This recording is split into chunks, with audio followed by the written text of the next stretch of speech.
Good afternoon, everyone. Thanks for joining our webinar today. We have Dave Hansen with Client Tether on the call, and the topic for this call is top 4 strategies to improve franchise sales despite market headwinds. Today's webinar is available for CFE credits. If you're attending today's webinar for CFE credits, we want to welcome you this afternoon. And if you're not currently an IFPG member, we'd also like to invite you for a free tour of our site and all of the features we offer.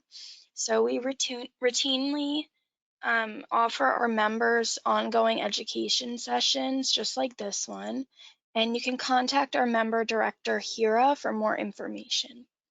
All lines will be muted for this call. Please enter all questions into the questions box, and we will address them at the end of the presentation.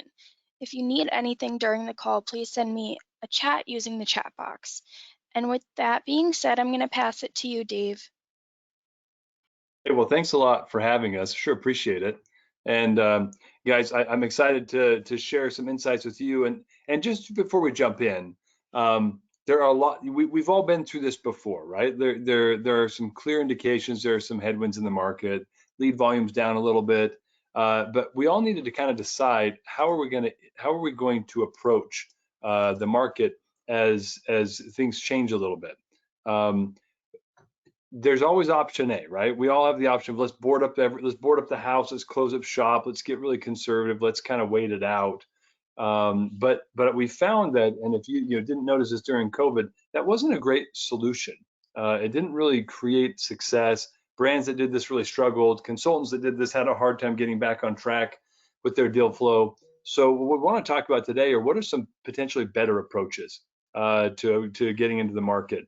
If you guys don't know, when you're sailing, and I was a Boy Scout, have the small boat sailing merit badge, so I remember this, but when there's a wind blowing at you in a sailboat, you can actually still sail through the wind, but you have to take an angle. You have to zig and you have to zag. So we're going to talk a little bit about some of these different angles you can take as you're seeing lead volumes come down and behavior in the market change a little bit per high interest rates. Financing isn't as sexy as it was 12 months ago with our current rates. So there are a lot of things that are slowing people down, but there are ways that you can continue to grow. And rather than deal with the headwinds and feel like they're blowing against you, harness that and turn it into a revenue source. Pivoting is key. And so let's share a couple of ways that we have to adjust our strategies to make sure that we are staying strong and even growing through economic turmoil. And not a doom and gloom discussion today, guys. It's not like the sky is falling, but it certainly is shifting a little bit. And I don't think we're going to have an immediate bounce back anytime soon. So we need to all pivot. Strategy one, we got to talk about, so with volumes being lower than we expected, we've got to figure out how to get more juice out of the orange, honestly, when we squeeze them. And you guys, if you know me, you know I'm going to talk about this for a minute, but this is critical right now. We've got to be faster to get to our leads that come through, whether you're a franchisor listening in, whether you're a consultant. A lot of the channels that you're getting leads through are fairly competitive. Most candidates that are seriously researching buying a franchise are looking at 3 to 5 brands. So if you're a brand and you've gotten leads on your website, don't assume those are captive leads. They've probably got other brands that they're looking at as well because they've done enough research to find you.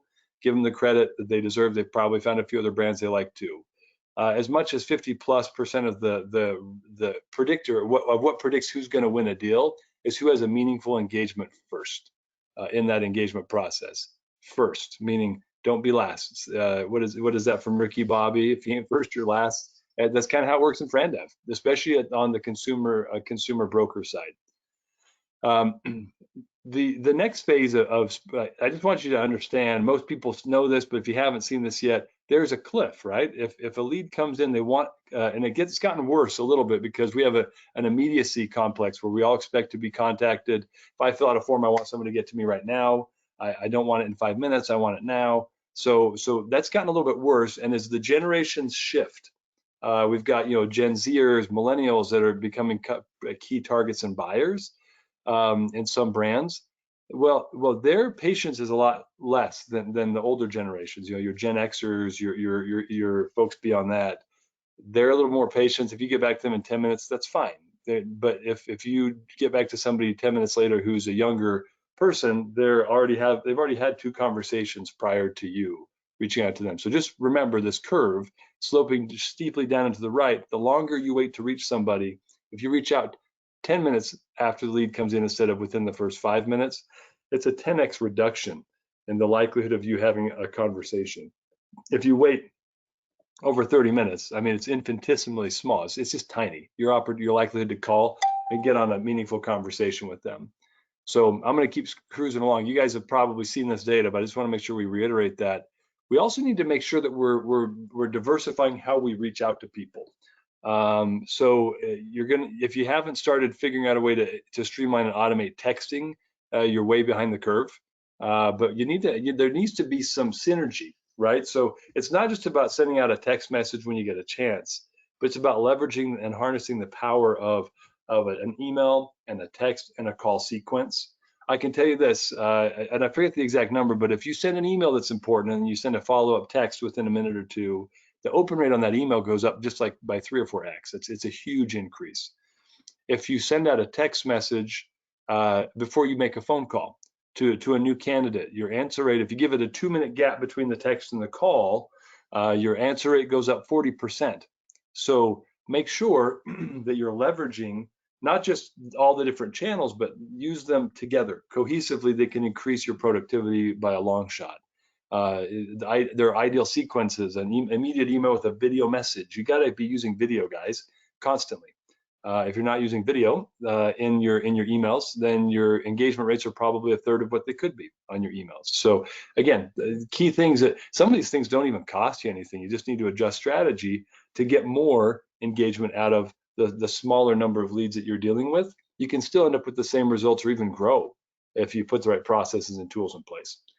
So just a couple of areas where automation needs to happen, right? I was just talking to somebody who's manually inputting leads. That's a franchise system, and I was like, oh goodness, like it's 2023. Why are you manually putting leads in? So make sure whether or not you're working with a sales automation platform like Client Tether or not, make sure that you've got some automation that's pulling the leads into your CRM so you can have immediacy of engagement, and you're not wasting time consuming precious resources keying stuff in. There are a lot of different ways to do that. APIs, email parses, form posts, Zapier if you're failing on all other areas, but make sure you're automating that. Also, we talked about immediate contact. You've got to automate engagement, and you got to be omni-channel. And there's synergy across them, as we talked about. And then nurturing. We're going to talk about this in a lot more depth, but most people are not focusing a lot of attention on nurturing their leads. And I mean this in two regards. You've got leads that come in, and within about let's say 14 days, if they haven't been responding to your text, your calls, your emails, then it's unlikely they're probably going to engage right now. They're sending you a message. But that doesn't mean they're not going to ever engage. That just means right now is not the time. So you need to have a way to engage those leads that have been unresponsive.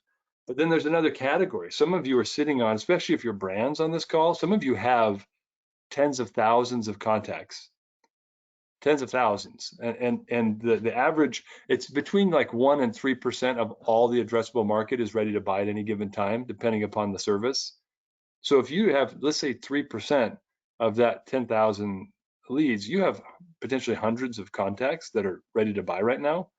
You're just not engaging them. They don't remember who you are. So let's talk about effective nurturing programs. First of all, they should be, you guys know this contact rate information from the long range lead generation study I did years ago, lead response management study. But you need to make about 6 to 8 contact attempts before you're going to make contact with the lead. That's with a new lead. So a lead that you're trying to nurture generally needs to be more, right? So you're going to need to have, let's say 10, 12, 14 contacts over a period of time. And we're going to talk about the content delivery as well, but you need to make sure that you've got these programs in place. That is a crazy high burden on a sales rep. If you're expecting them to do that on their own, it will not happen. Promise. Only the worst reps are great at manually sending out contacts like this. The best reps that are closing deals, they're not going to be interested in wasting time. So you need to automate these processes. Also, you guys probably have higher, in this industry, the rates are way higher of leads that never convert into an opportunity, but 79% isn't bad. Like you should be having at least about a fifth of all your leads moving through the funnel or more if you're doing it effectively. And then this bottom left is the one I want to focus on because it's about money and time, right? So you can actually close 50% more deals and spend a third, at 33% less cost if you're using an effectively nurturing program. I think I've preached enough about it. Let's talk about how you guys can nurture without wasting time. And there are a couple of keys here, right? Oh, this isn't showing up real well. Sorry for the text color there, guys. But you should be, once you get out of the active selling phase where you're trying to call people and you're texting and emailing and you've got this blend of trying to get someone on the phone, it becomes a little bit of a law of diminishing returns after a couple of weeks to be actively trying to call people still. My strong recommendation is shift into a passive engagement model where you're only using text and email. And we need to talk about text too for a minute, guys. Unless you've been under a rock, you know a lot of regulations have been changing around texting. TCPA compliance is critical.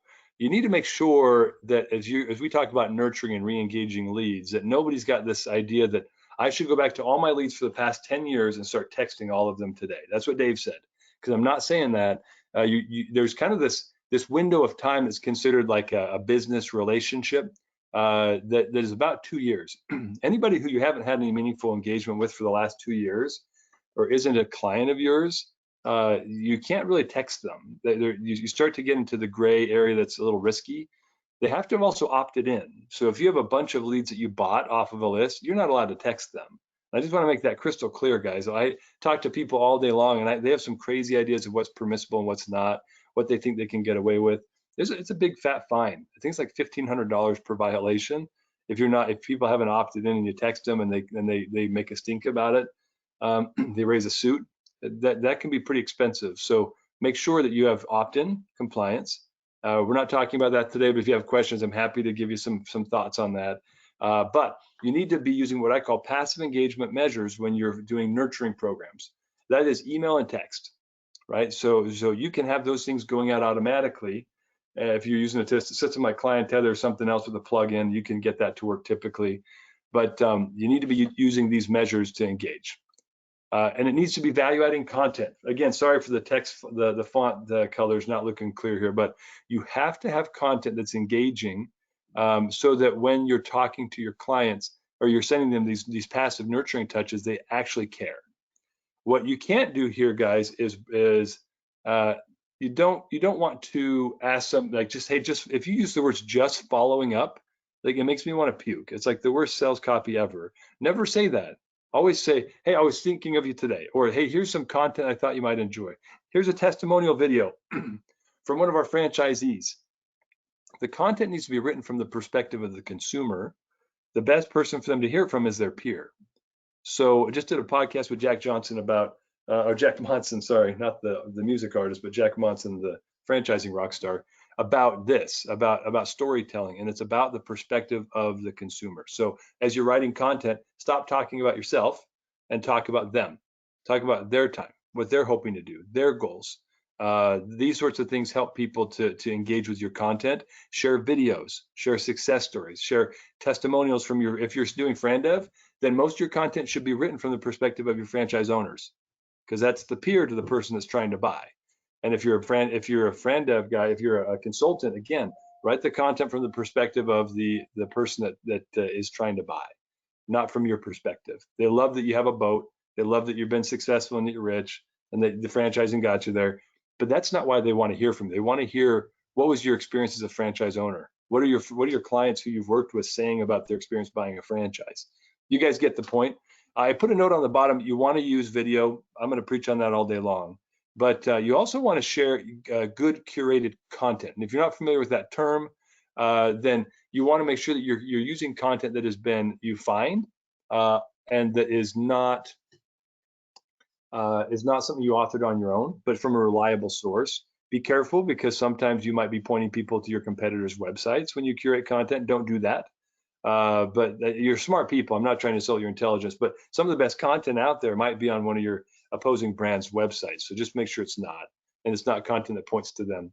But anyway, I think you get the idea. Create scale with your nurturing programs. Now, I want to share with you guys a little bit about a case study that we did. You'll see here that this is with a breakdown of a client we had a whole bunch of dead leads, and they said, I want to nurture them right now. And so we said, sure, plug a bunch into this re-engagement campaign. And I want you to pay attention to the metrics over here on the left. You'll see that they had, I think they put 39 people in just as a quick test, and let a rehash program work them for about 30 days. And after 30 days, this was the result. And I want you to pay attention to the percentages, right? Because they had over 10% of their leads in an FDD review meeting that were quote unquote dead leads. Some of them dead leads for over 6 months.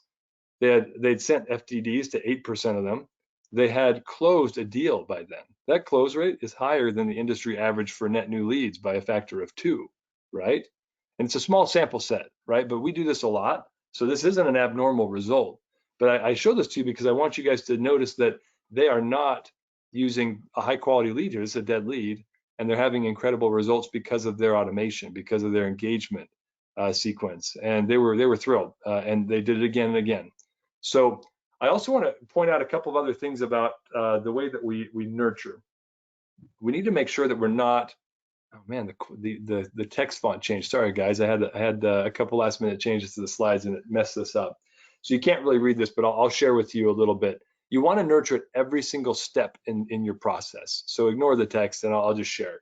So you have an initial engagement process. People are trying to convert in your lead flow. They're not. Have a nurturing sequence for them, right? Your unresponsive leads. You have people you're getting them a confidential questionnaire.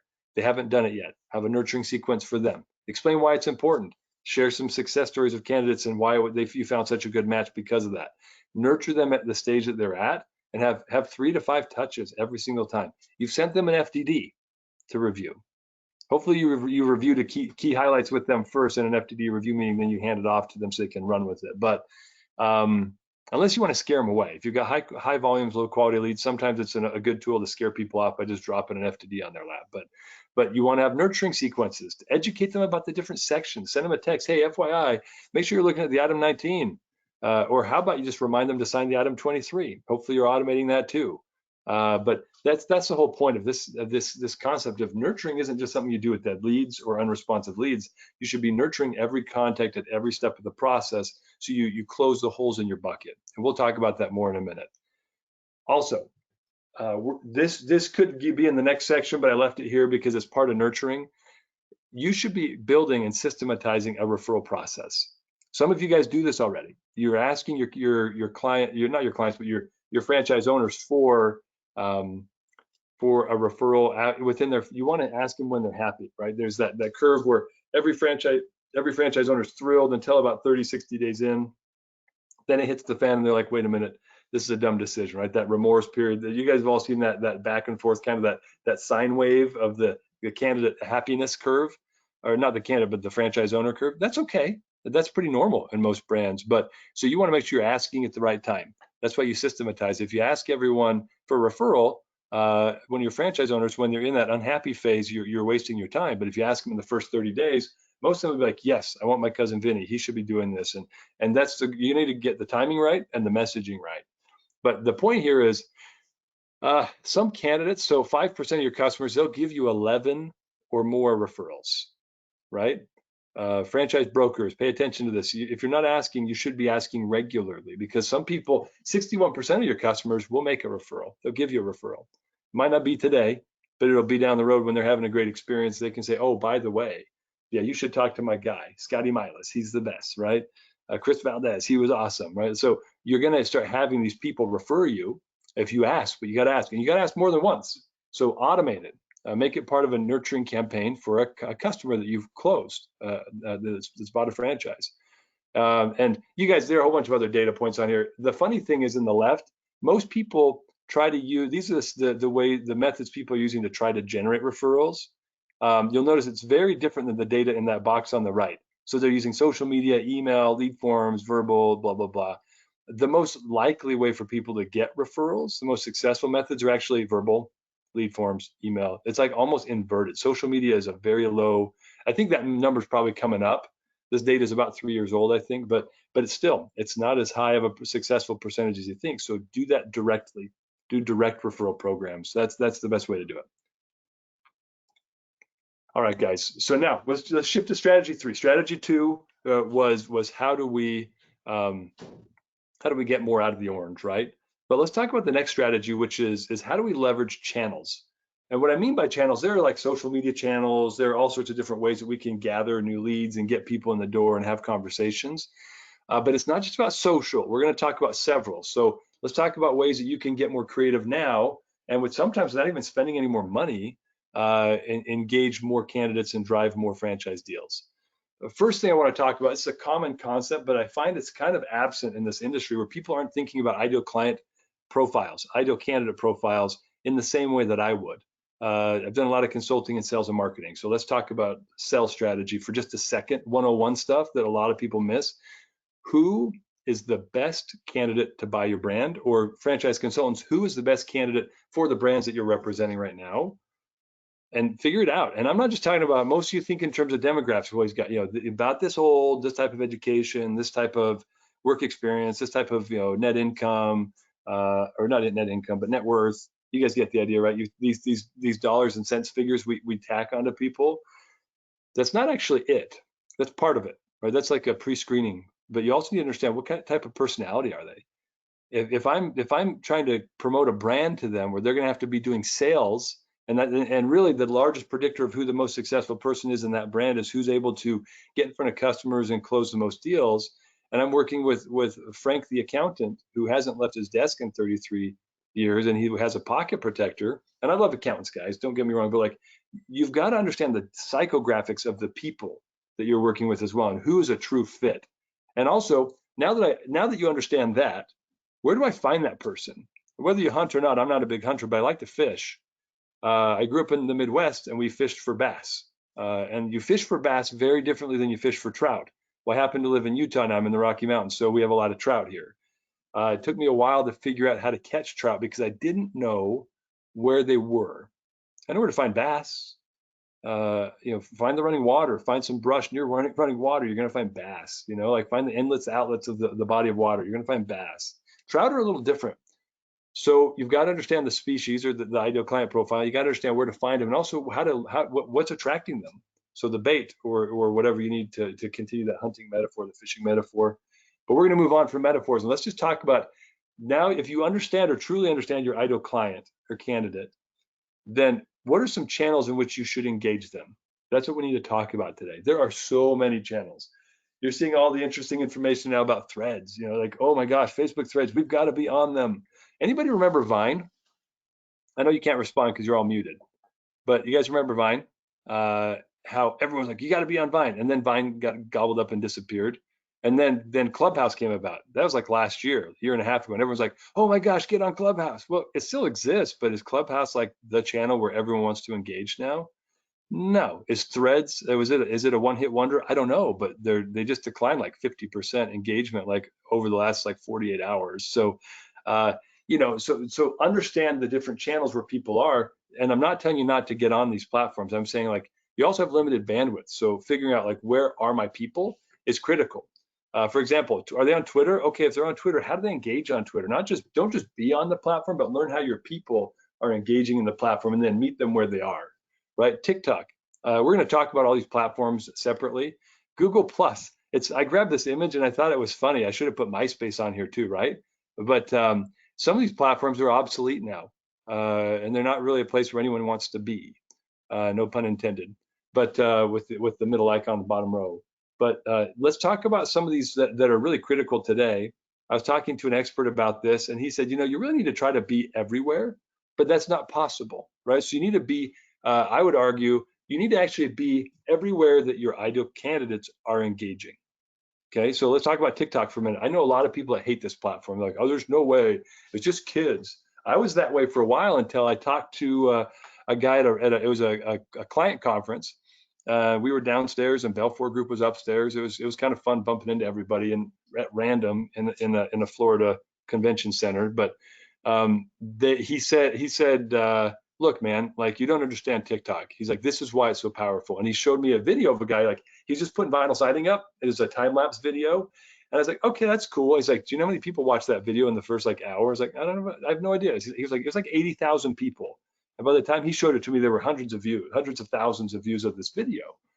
I said, okay, that's cool, but how does that convert into revenue? And he's like, do you know how many leads he got from people in his region that were looking for a siding job to be done, that happened to be on TikTok and happened to look for that and found this video?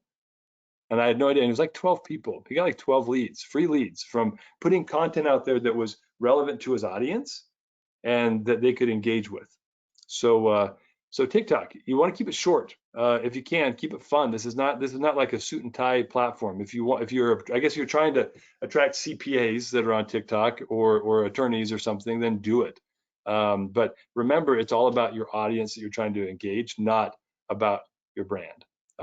So if you can find a way to engage with something meaningful to your brand, do it. But this isn't a pitch platform either. It's a way to engage people and get them to be curious about you. Thinking about it as like a lure, right? When you're fishing, the flashy part on the lure isn't what the fish bites, but that's what gets their attention. It's the bait behind the flashy part of the lure. That's what the fish bite. That's made to look like an artificial grub or something, right? So enough fishing metaphors. Let's talk about YouTube. YouTube's actually really versatile. There's not really a length determination. Things that you want people to engage for that are at the top of funnel need to be short. We're like talking 90 seconds or less, generally 60 to 30 seconds or less, guys. The shorter, the better. Make it punchy. Make it genuine, authentic. Again, this is not, if you're putting content out there to pitch your brand, people aren't going to engage that. You'll notice those are your least viewed videos, unless you got some cool graphics or something that draw people in, but then your watch time is going to be short per video. You want it to be inspirational, uplift people, instructional, right? Shuck and Shack has done a good job of this. If you want to see some good examples of a brand that's done it, I give credit to, I think it was Jack Monson who recommended that I look at their stuff, but there's good content out there. A lot of people are using YouTube well. It's also evergreen and it's shareable. So you can repurpose it across all your other platforms, right? On the next two, right? LinkedIn, Facebook. We're going to talk about LinkedIn for a minute, guys. There are lots of ways to skin this cat, so don't feel like I'm trying to tell you have to do it the Dave Hansen way. I'm just telling you what I've seen work well, and you guys need to get better engagement through these channels. One, on LinkedIn, I've just got to say it. All y'all are using stuff like, and I've used them too. Don't worry, it's not like it's evil or anything, but you're using, let's say, WeConnect.io. You're using Connected. You're using these tools that are automating engagement on LinkedIn. But your messaging kind of stinks. A lot of guys, and I'll go roll this back for a minute. We'll talk about the actual engagement stuff, but I just want to give you advice. If you're using an automated engagement tool like that to engage people on LinkedIn, reevaluate the way you're talking to people, because it's so obvious. I ignore almost all of them. And a lot of you guys have reached out to me using your automations, like, oh, this is sad, but I do know you, or at least I know people who know you, so I'll accept.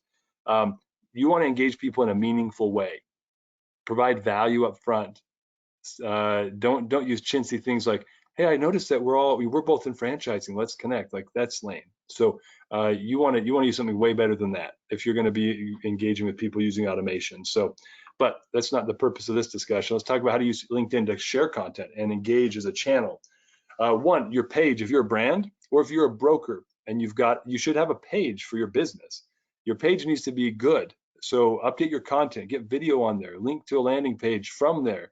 Don't make it super verbose, because people aren't going to consume long content. Make it quality. You also want to talk about maybe like your core values, like what makes you different, customer testimonials, not candidates, but franchise owners and their experiences working with your brand. If you're a consumer brand, careful, because you also need to maybe separate these things out so you can have consumer facing content on LinkedIn there. So there's nothing wrong with having a Facebook profile for you, or a franchise profile for your brand on LinkedIn. That way you can focus on the franchise ownership, franchisee experience rather than the consumer experience with your brand. But posts, everybody's posting content, right? The posts that get the most engagement are the ones that are value adding and that are funny and that are personal, right? So there are people that I've ignored that are in my feed that connected with me because they are so over the top with trying to be funny all the time that it's actually like I can't find value in the content, and I don't find them super funny. So I'm like, don't have time, ignore or mute. I forget what the tool is in LinkedIn. So make sure that your target content is appealing to your target audience. I'm not his target audience, so it's no big deal that I'm not following him anymore. But too loud and in my face, not professional. Keep it playful though. I don't think you need to be a stuffed shirt, white shirt and tie on all your videos. But also, don't make it about you, guys. Like, there's so many brands that's all they do is they talk. Here's my award. Here's my award. Well, guess what? That's great, but that's not why people want to buy your brand. So you've got to stop talking about the flavor of your ice cream, the special sauce that came from great grandma and from Italy. That's not what people care about. They care about what what your franchise owners are saying about how getting engaged with your brand and buying a franchise changed their life. That's what they care about. So make it about that. Make it about them and about your audience, not about you. And you'll find people who engage authentically with your brand.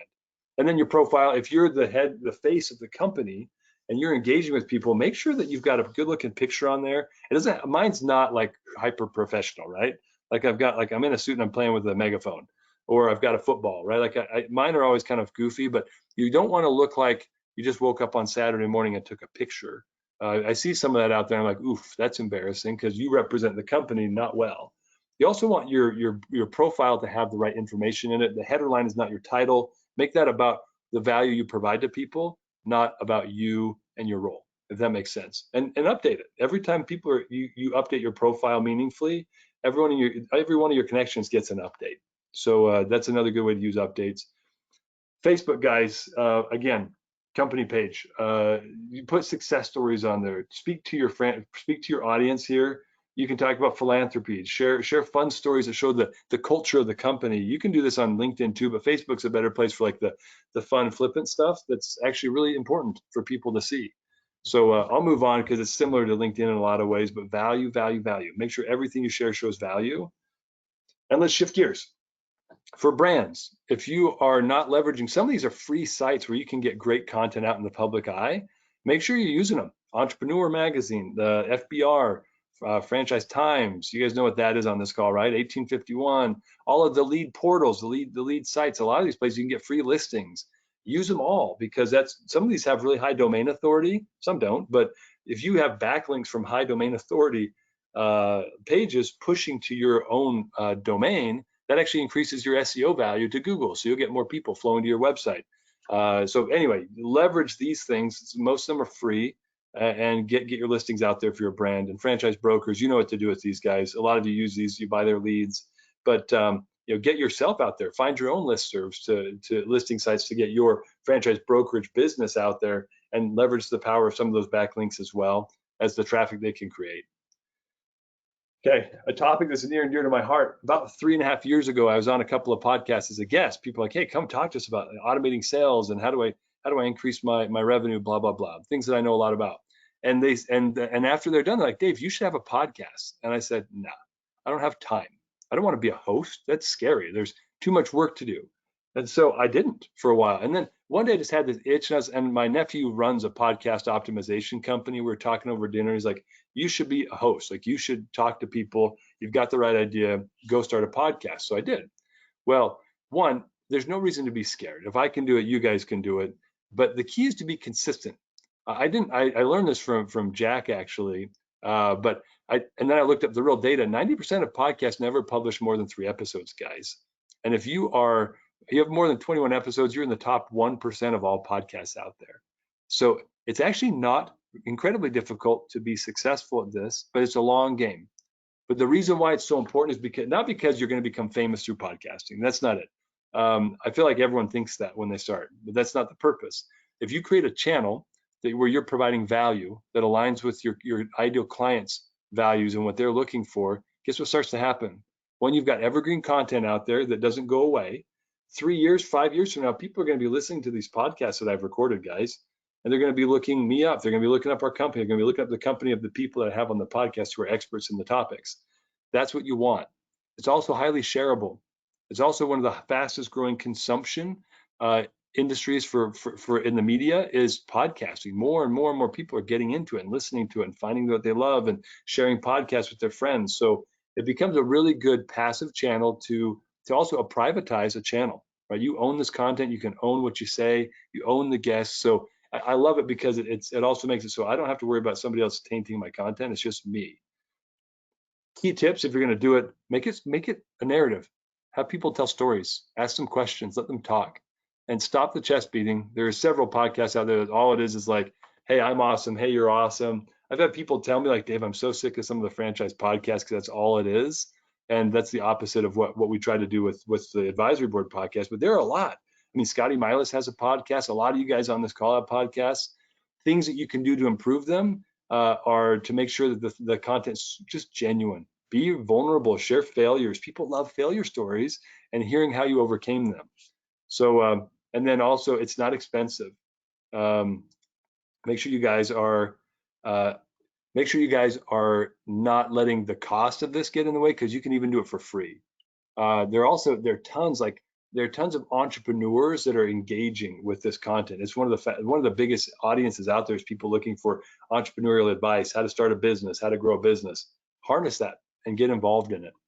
I've got Ryan Arcarachi from my team's on here. He started a podcast about a year ago, 2 years ago, I forget. He's got hundreds of people listen to his podcast every month. It's growing very rapidly, and so again, great channel for him, great channel for you. Don't sell yourself short. If you're afraid of getting involved as a host right now, get on some podcasts. Find people that are in your channel talking to your audience, and send them a pitch. Ask them if you can get on their podcast. A lot of these people you might know personally. Reach out to them and get on their podcast. It's not hard, but now you're creating some evergreen content about your brand, evergreen content about your services as a franchise broker, and how you help people find the right brand to invest in and become their own boss. Awesome. Find the channel, get involved. And some of them, don't be surprised if some of the bigger podcasts, they monetize, and partially just to reduce the number of people that are trying to apply to get on the podcast. But don't be surprised if they say, hey, there is a cost if you want to just jump on the podcast. But don't let that deter you. Go and ask everyone, because you can't get a yes unless you ask the question. So anyway, enough about podcasting. But there's a lot there. You can tell I'm probably passionate about that. Let's talk about networking groups. I want to ask you 2 questions, although you can't answer. Who are the most influential colleagues on your path to success, or that have helped you find success? And where did you guys meet? If I can be honest, a lot of the people in franchising that have made the biggest impact on me, I think about like Bryn and Mark over at Consumer Fusion, or Don and Red at IFPG, or I could go on, right?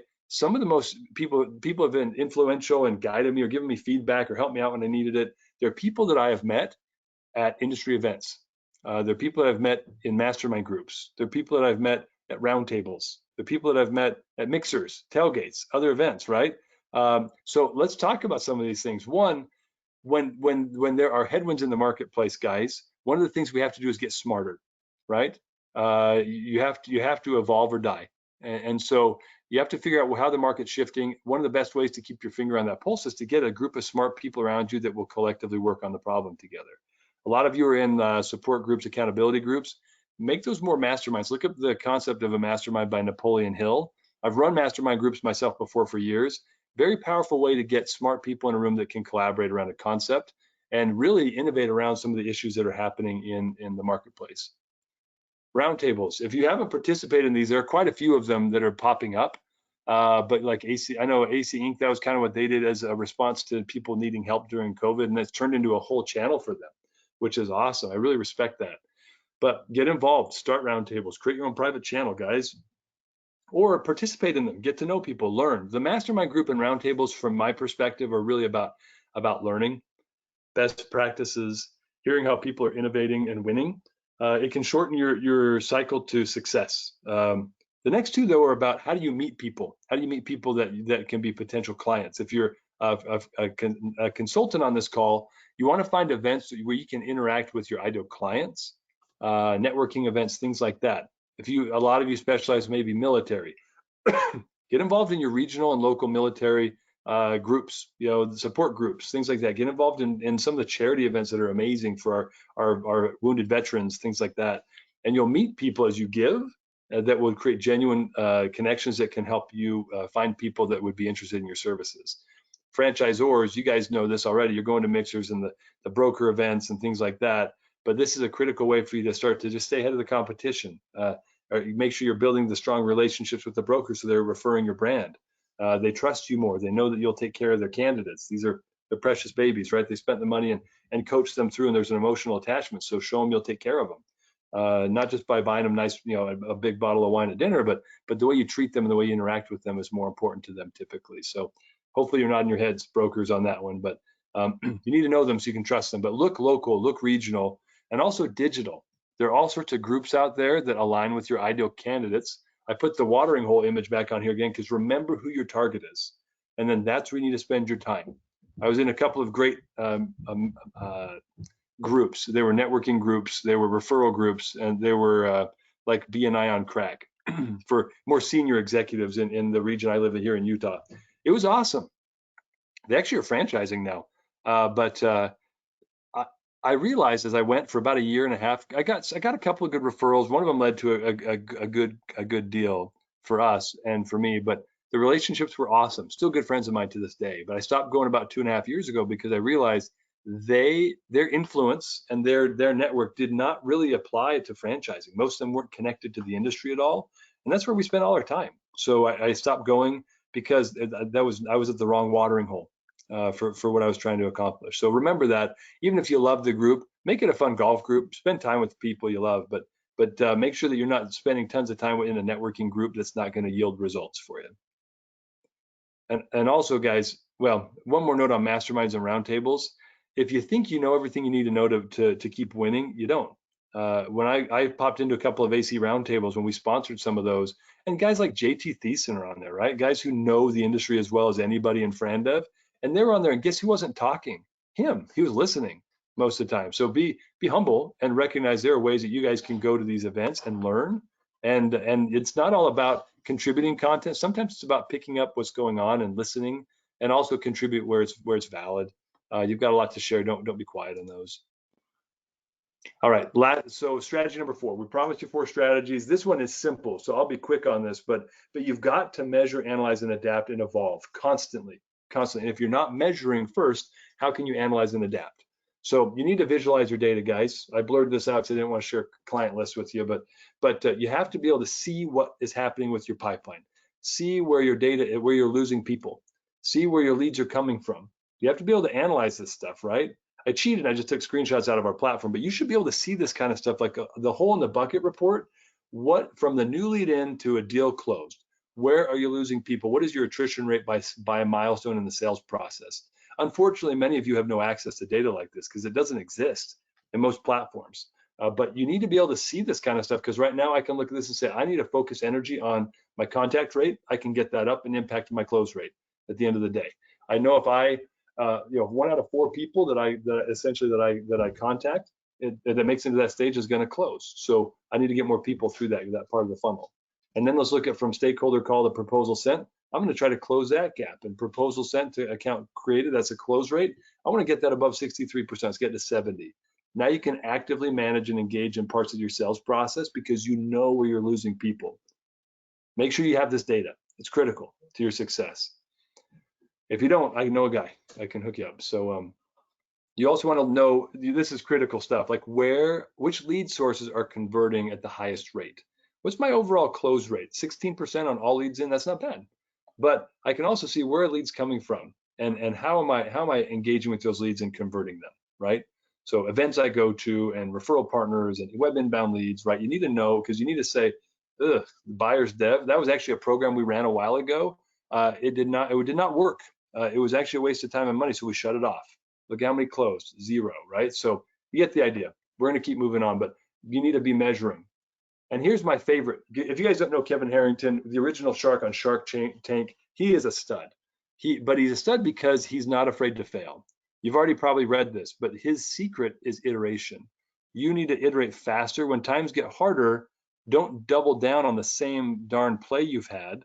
My senior year, we didn't win our conference championship game because our coach tried to teach us a lesson by being stubborn and running the same play, 31 give, 31 give, 31 give. He's trying to show us that we could make it work, but they stacked the D up the middle the whole time. We didn't win. We couldn't push that ball up to our favorite play as a team. We needed to adapt, and he adapts faster. He tries all sorts of crazy things, and he throws a little bit of money at them, learns, measures, analyzes, changes faster than most people. That's why he can jump into any business pretty much, figure it out faster because he's not afraid to fail. Be like Kevin Harrington, because that is one of his best characteristics, honestly.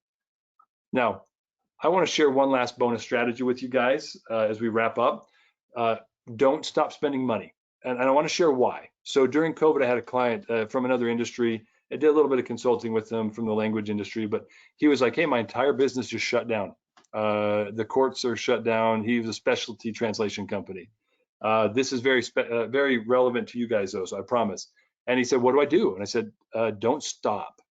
Everyone tends to hole up, hoard their money, stop spending, cut back budgets. Here's the problem, though. If you're a runner or you bicycle or anything like that, where do you pass the most people? It's not on the flats. You pass the most people when you're going uphill, right?